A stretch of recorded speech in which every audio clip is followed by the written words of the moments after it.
Edgar Wright's newest film is a new iteration on The Running Man, the classic Stephen King novel, and this one is a rare misfire for Edgar Wright. A film that has decent action and thrills, but comedy, satire and commentary that doesn't land as good as it could have. Starring Glen Powell as a contestant on a deadly game show, he must last 30 days on the run from everyone in the world. If they catch and kill him, he loses. If he evades them, he wins $1 billion. The Running Man is primarily a work of satire. It focuses on the world of networks where the rich and the powerful make shows and content to fuel their bank accounts, with utter disregard for human decency, ethics and morals. The commentary here is pretty on the nose, and lacking in much nuance. The jokes, the nods and winks at real events and people are also misfires, rarely resulting in laughs or chuckles. Considering how funny Edgar Wright can be, this is all a bit disappointing. Perhaps the biggest problem with The Running Man is its tone.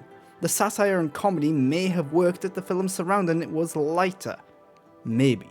But The Running Man is actually quite dark, moody and serious.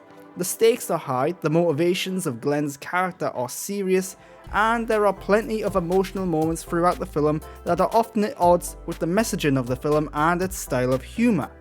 The Running Man is in many ways a bit of a mess, with unclear focus and attention on what it wants to convey.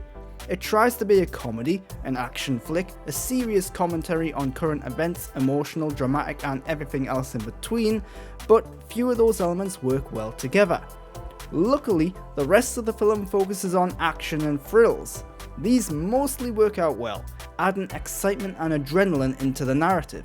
A sequence featuring Michael Cera is the standout, and it's also one of the few scenes in the film that's reminiscent of Edgar Wright's classic style and tone. The cast is great though.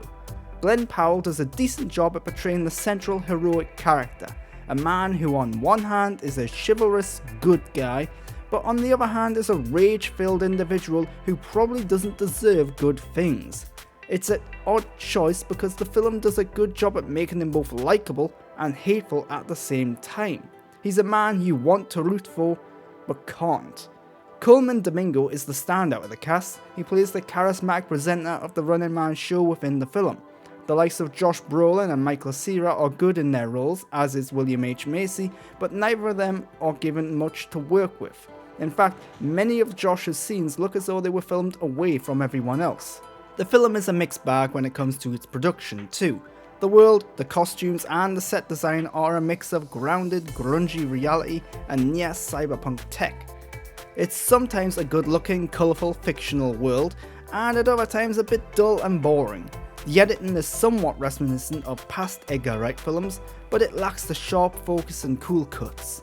And the script is a real disappointment, with some awful lines of dialogue, a lot of exposition and a goofy, cheesy vibe throughout. The Running Man is disappointing, especially for an Edgar Wright film.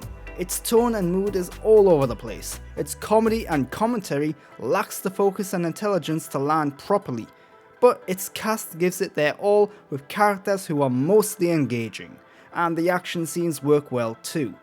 It's not all bad, but this is a film you shouldn't run to see.